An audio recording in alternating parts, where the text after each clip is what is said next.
Hello everyone and welcome back to the channel. I was going to go to school today, but guess who got COVID? Me. Not to worry though, being inside has given me a lot of time to reflect on the things I've done in the past, like this video I made titled Experiencing the Magic of VR. After watching this entire video, which is 6.5 minutes long, I realized I haven't really used my VR headset since I made that video. And that was 3 years ago. Then I realized, come to think of it, that I actually haven't seen anything about VR in a very long time. No new VR game releases, no videos about VR. People just aren't using VR headsets anymore.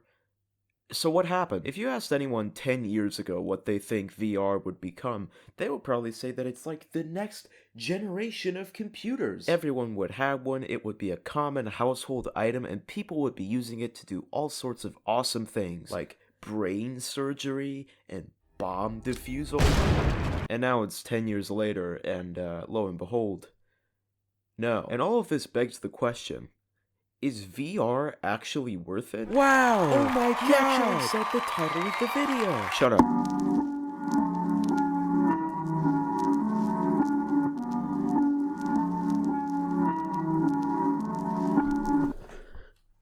Hi there. Hold on, let me just... There you go. There you go. Now, after doing very little research, mind you, I feel justified in saying that most people aren't that excited about VR anymore. And after crunching the numbers, I discovered that only about a quarter of teens actually own a headset, and like 5% use their headset on a daily basis. That's as opposed to 81% of teens who actually own any other type of console. People in the past predicted that VR would have a more crucial role when it comes to work or school settings, but if you go to any school or workspace, you won't really notice any VR headsets. And I want to get down to the bottom of, why that is. I feel like first and foremost, the reason why most people don't want to buy a VR headset is just accessibility. I think most people are aware at this point that a VR headset isn't just something you put on your face and then you're transported into a different dimension. It requires a pretty lengthy setup process. Now my Oculus Quest 2 is a standalone device, which means that it doesn't require an external power source to function, which is really convenient. I can just go wherever in my house, it's wireless. However, the Quest 2 represents a minority in headsets because they usually require a computer to work, like the Valve Index, or the HTC Vive, or the PSVR, which, requires a PS5 to work, obviously. Now, my old headset, which is the one I used in that video I made, that had not one, but 2 USB ports, which had to be connected to the computer at all times for it to work. So if you were using a laptop, which has 2 USB ports by default, and maybe you're using one of them for the mouse, that's not exactly convenient. Now, the next thing I want to talk about is space. Most companies recommend a 1.5 by 2 meter space, which isn't that big in and of itself, but you also have to take care of your surroundings, so if you have anything fragile or expensive, like a computer, or a vase, or a giant marimba, things that everyone has, you should move those...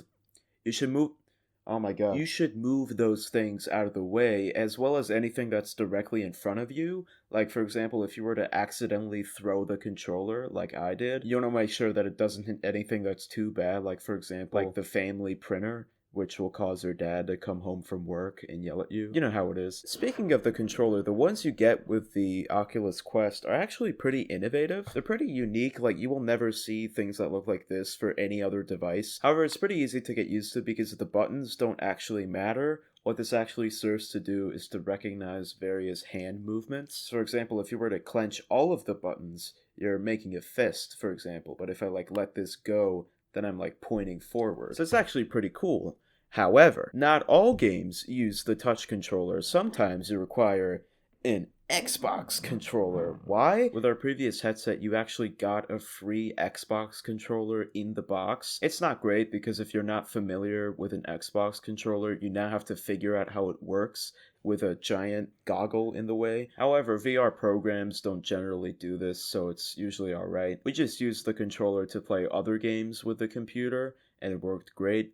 Until it got stick drift and it ruined all of it. You know how it is with Xbox. Here's another thing we got in that box. sensors. In order for that VR headset to work, you require two sensors on opposite ends of the room. And if they're not at the same height, or they're not at an appropriate distance, or they're not facing you, then your gameplay is ruined. This was maybe the most tedious process in the entire setup. There are a lot of factors to consider. Sometimes you have to create entire contraptions for the thing to stand on to make sure that it's at the right distance. But you also have to factor into consideration the cables. So for example, if the cable doesn't let you go as far as is required, you may have to rework your entire cable management system. So yeah, if you're planning to use this in an office or school setting where there are 20 people who you have to do this to, you're pretty much landlocked to the Quest. Now once everything is set up, once everything is done, don't worry, there are still things to worry about. Using a VR headset is very taxing to your physical health. Now, if you have a Quest 2 like I do, I recommend you read the health and safety guide for it, but it's also pretty terrifying. I personally have never seen this many warning signs in a paper before. Now, it sets out some pretty obvious things, like just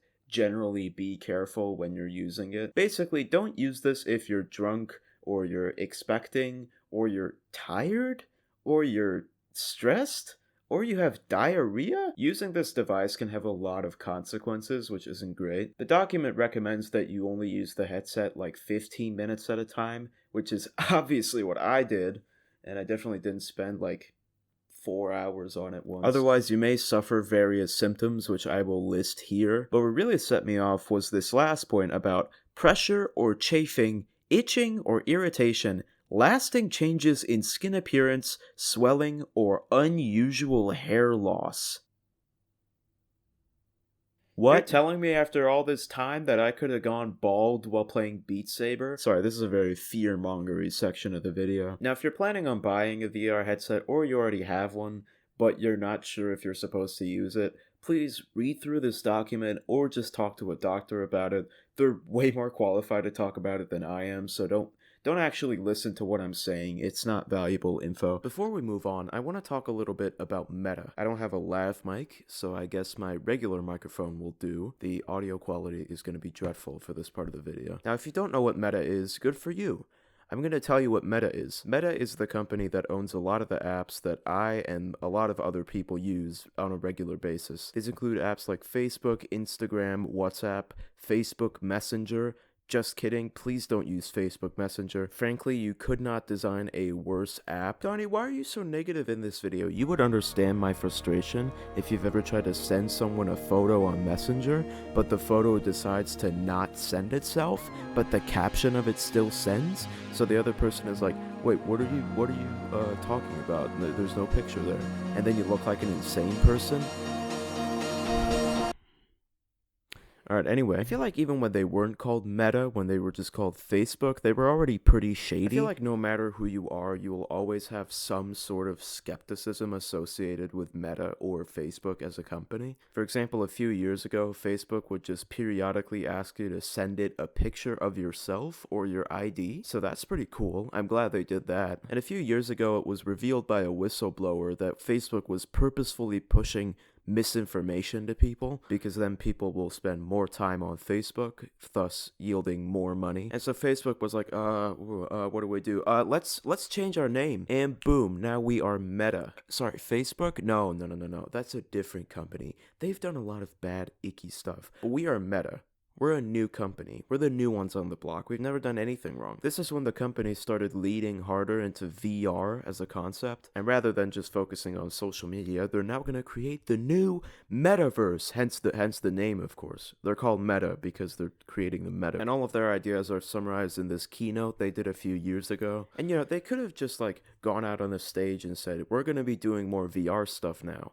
But no, they were like, we're going to be creating a new universe, a new internet for people to interact in. And the metaverse is the next frontier. This is going to be a new world. Once we create it, people won't even remember the real world. Ecosystem building, norm setting, and new forms of governance. It's going to be infinite and finite at the same time, which is a really interesting way of saying we're going to be copying VR Chat and Rec Room and putting our own label on it. So this new world, which they call Horizon Worlds, is not really a new world. It's just a place where you can voice chat with people, and you have an avatar, and you can go to different places. Essentially, what other apps have been doing years before. This is also when they started to come after my boy Oculus. Oculus started making VR headsets about 10 years ago, and we as a family have been big fans of Oculus for a very long time. We owned an Oculus Rift, which is the one featured in that video I made a while ago. That served our family proud for many, many years. And just listen to that brand name.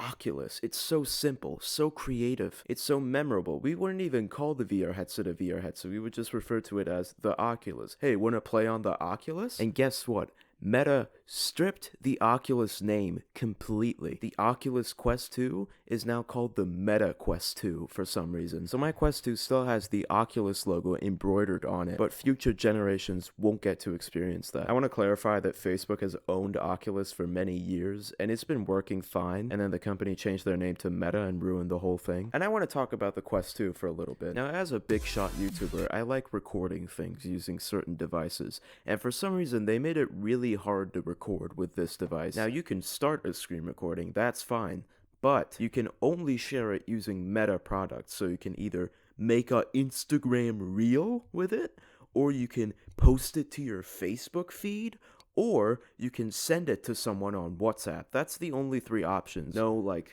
Dropbox or Google Drive, anything like that, no. So I tried to take some clips on the Meta Quest 2 device, Epic, Facebook, and it was really difficult because I had to sign into WhatsApp and also use my phone while wearing the VR headset, which was really difficult because the headset kept falling on my face, and I think I got a bruise from the Oculus Quest, so that's pretty fun. But the good thing is I got the footage, so without further ado, please enjoy 30 seconds of Oculus Quest 2 gameplay. What's up, guys? Welcome back to my new video. Hold on. Restart. Wait, go. Ow! I love that the stationary boundary is always in it. It's very cool. I love that I can always see that. Really breaks the immersion. Where do I go? Oh, just chalk my hands. No, don't rewind. Alright, I died. Where do I go? This is impossible. This is cool. Okay, now what? Gotta go across the beam. Oh. Whoa. Okay. That's enough gameplay, I think. So I may have waited too long to film this part of the video, and now the lighting in here is very somber. It's December, alright? The sun sets at like 2 p.m. There are two more points that I wanted to bring up about VR, one of them being the games. Yes, I'm aware that VR has other applications besides games, but let's be honest. Most people are going to use VR for games. Like, yes, theoretically, you could use an Xbox Kinect in a classroom setting, but no one is going to be doing that.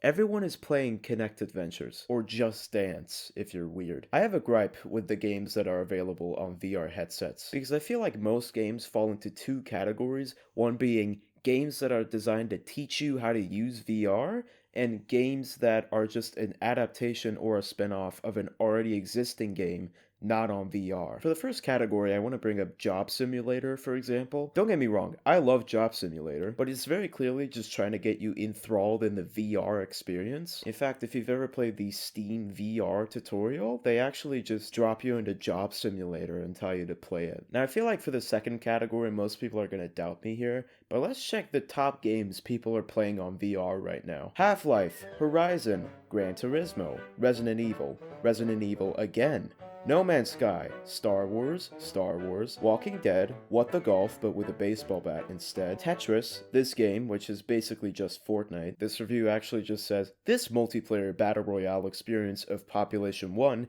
is very Fortnite-like. In fact, it's extremely Fortnite-like. That's a good thing. Is it? Is it a good thing? Myst, The Room, Pavlov, which is just Counter-Strike in VR, Skyrim, Astrobot, Keep Talking and Nobody Explode, Iron Man VR, and I think I'm gonna stop there because I think you get the idea. A lot of these games are games that you could already play without a VR headset, and I'm not sure if it's worth buying a VR headset and then buying these games again just so you can play these games again, except now with the VR experience. You're essentially spending upwards of 4 figures to experience the same game except in in VR. So you're just paying for the VR experience, essentially. And that VR experience, as I mentioned before, can be less than ideal. Granted, if you're buying games on Steam, you usually get the VR version for free, provided that you have a VR headset to play it with. There are actually quite a few games here that I can just play with VR, although I'm not sure I would want to, like games like Subnautica and Phasmophobia. Alright, let's move on. The last thing I want to talk about is pricing. Price can vary extremely when it comes to VR headsets. I feel like on the lower scale, you would find something like the Quest 2, or I guess now the Quest 3. Now, the Quest 2, which is the one I have, costs $300, and it's actually uh, hmm. It's actually pretty good. It's high quality, you can watch stuff on it, you can play all sorts of games, although the controls may take quite a bit to get used to. Also, make sure not to forget your Oculus Quest password, otherwise you are done for. Personally, I don't think any of the more expensive VR headsets contain any features that are useful for 90% of people. Speaking of more expensive headsets, let's talk about another type of Quest, the Quest Pro. I feel like when creating this, Mark Zuckerberg was just like, I think you guys should put as many cameras into this device as possible. I can't do a good Mark Zuckerberg, but oh my god, this thing has so many cameras, I couldn't actually get a straight answer online for how many cameras it has. Some people say it has 4, some people say it has 6, some say 9, some say 10, but it's like, why do you need so many? This is just like a few years ago when every phone was trying to put as many cameras on the back as possible, and then they stopped doing that once people realized that more cameras doesn't equal to better quality. And guess what? My keyboard has 12 times as many keys as yours does. Okay. Seriously? No reaction? No, it's just, I don't know why that's good. Like, why do you need that many? Well, more equals better, obviously. You just don't get the bigger picture. But of course, if you're interested in this, you can buy it for the low price of $1,000. Other than the 17 cameras it has, I don't think it really has anything that justifies the price of it. And guess what? It didn't start at $1,000. It started at $1,500. But they brought the price down after they realized no one was buying it. Let me think. Would I rather buy 2 iPhones or a pair of funny goggles? Now, on the top of the scale, we also have Valve Index, which is also $1,000, but it has the added bonus of Half-Life Alyx being included with it, which I feel like a lot of people consider to be like the gold standard when it comes to VR games. I love Half-Life, but that's too expensive. On the middle of the spectrum, there is one more headset, which is the PSVR 2. Now, I'm gonna be honest, before I started research for this video, I wasn't aware that the PSVR 2 was a thing you could buy. Maybe like 2 years ago, I saw some trailers for the PSVR 2, and a few days ago, I was like, hey, when is that gonna release? Has it released yet? And I looked it up, and it's been out for almost a year. What? Huh? Literally no one was talking about it when it released. I have no idea what just happened. Anyway, as far as I'm aware, it seems pretty good. It costs $550, but you have to own a PS5 in order to use it, which is not great. Hold on. Whoa, look at that! My room still looks like a murder dungeon, but that's what you get, I guess. That's right, guys, we finally reached the end of the day. Are people gonna believe me when I say I filmed this entire video in one day? Probably not. Don't go back and check my other shirts. I feel like I've been really negative in this video, and I just want to say, I'm not like against VR as a concept. I think it would be really cool if everyone had a VR headset. Personally, I have really good memories with VR. I know I clowned a lot on all the VR games, but I do want to shout out a few. Beat Saber is a must-have, I think. It's available on every single type of VR headset. Super Hot is absolutely iconic. The game that I played in that clip I showed you was called The Climb. That's a mountain climbing VR game. I think that's really cool as well. If you're a fan of violins, Gorn is good for you. But then again, you know, it all depends on your tastes. It all depends on your preference. If you want to buy a VR headset, I'm not going to stop you. But if you don't want to buy a VR headset, you know, that's completely fine as well. I just wish more people had one. By the way, fun drinking game. Down a shot every time I say VR headset in this video. you will be sent to the hospital. Also, as a final note, I do want to mention the Apple Vision Pro. I don't know why I didn't mention it anywhere else in this video, but it's absolutely wild to me that this thing is $3,500. That's 3.5 times the most expensive headset I mentioned in this video. Although, to be fair, they never said it was a VR headset. You know, that's how Apple does things. If you listen to any Apple event, they will never say words like tablet, smartphone, smartwatch, AI, VR. That's just sort of their brand. They want to differentiate themselves from other tech brands. I'm not like the other girls. I think the dumbest feature on there is how, you know how you can see the eyes of the people with the headset on? Turns out that's not like glass that's like showing their eyes. It's actually cameras filming your eyes and putting a constant live stream of it on the front of the headset. So I think that was maybe like 2/3 of the price. Anyway, at this point the video is like 20 minutes long. It's longer than like 90% of the videos I've made. Be sure to check out my Twitch. If I stream on there, you will know about it. Be sure to add this video to your favorites and rate it 5 stars. And also just don't subscribe. I just don't want the attention. Bye bye.